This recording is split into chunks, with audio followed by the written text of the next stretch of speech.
Pacers lose to the Bulls here in the United Center. Tony East here. I cover the team for Forbes and Locked On Pacers, and there's not a lot of good stuff to say about the game the Pacers just put together in this arena. They're cleaning up. I can hear Zamboni. I can see people playing on the court. So excuse all the noise you're about to hear, but holy moly, were the Pacers bad in this game. They lose 121-103, an 18-point loss. The most optimistic fan possible of the Pacers would say, oh, they tied the first quarter and they won the second half.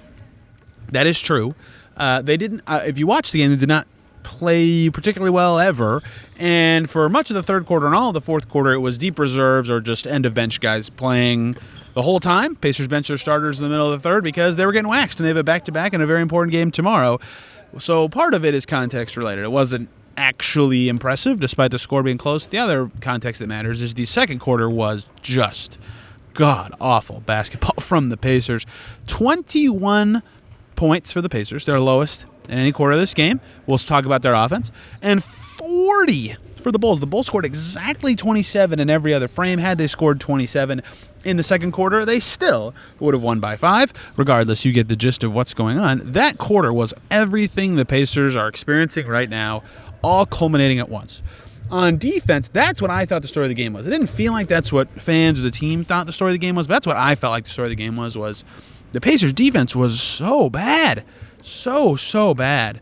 In a lot of this game, and really that second quarter, they could not keep the Bulls away from the basket. 58 combined for Kobe White and Josh Giddey. Did not matter who was guarding Kobe White. Andrew Nembhard, Jarris Walker, Ben Mathurin, everybody who had significant time on him. Aaron Nesmith, Ben Shepherd, he got by them all. Josh Giddey, same thing. He had not as talented of defenders on him throughout the game because of who he is as a player. He cooked all those guys, right? They were all just layup, and the Bulls were only at 36% from deep and still felt like they were scoring with these. Josh Giddey, 9 twos made in this game. No Pacer made more than 6 total shots from anywhere on the field. Kobe White, 8 twos in this game. They also combined for 9 of the 11 free throws from the Bulls, those two players. They were just tearing up everything. They also had to combine, it looks like 8 assists. I mean, they just completely took over the game and got to the rim and scored very often. And the rim was where the Bulls live. Manas Buzelis, all his baskets were twos.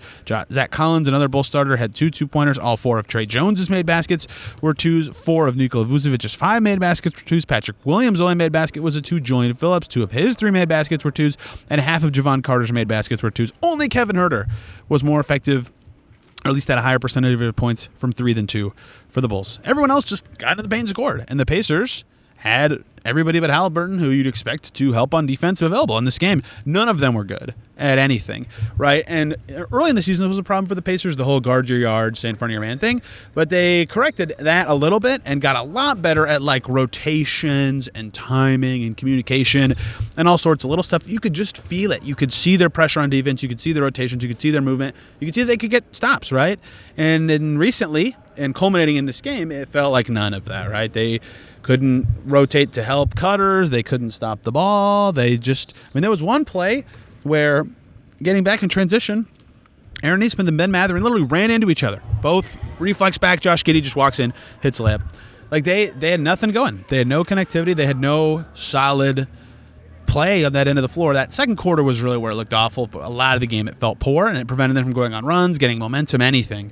In this game, it was all Bulls, and it was all their ability to get to the basket. 2 of the Pacers' top 5 games in points in the paint allowed have been in their last 3. The Hawks game last Thursday and the Bulls game in this one. I believe 4 of their top 5 are in the last month of time, right? They have been really poor defending the paint and defending in general. And one way they could be better without Tyrese Halliburton is that, right? Last year they went 7-6 without Halliburton, and even this year they have a better defense with Halliburton off the floor than on. Their offense is obviously much better, and they're a worse team.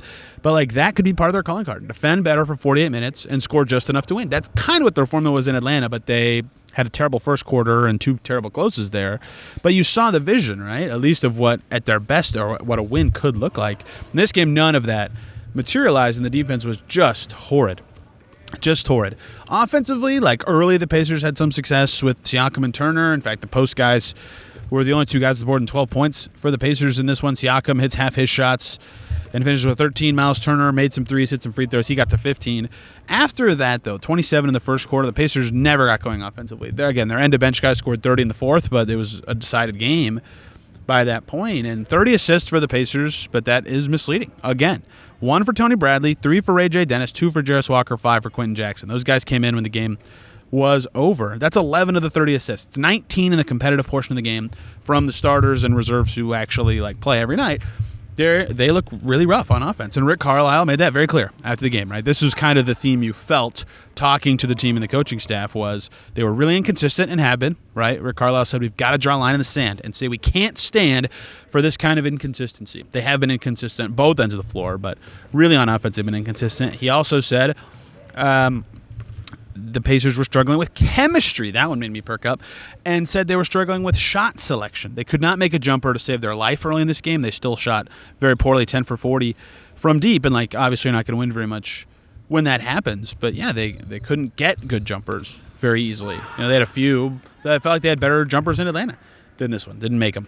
Did not make them. I believe their first jump shot made was Miles Turner in the second quarter of this game. No ability to create shots that they like or can make at all in this game. And the ball movement wasn't really great either. A lot of station to station, a lot of timing stuff that was an issue, right? They need Nembhard to be the guy he was in the conference finals last year. He had 8 points and 3 assists in this one, right? They need Mathurin to be an awesome scorer like he was in that game in Atlanta. He was 2 for 9 with 5 points in this one.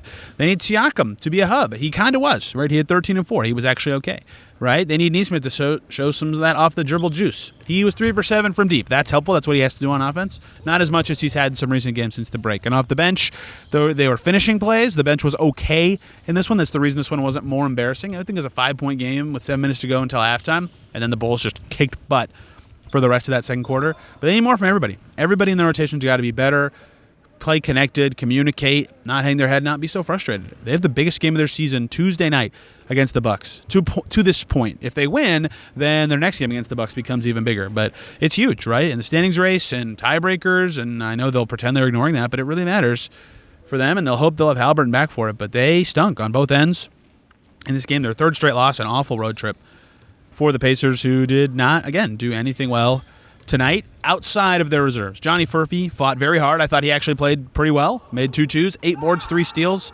4 points. Quentin Jackson had some moments as a passer and a juicer, as I call him, when he's up on the tempo.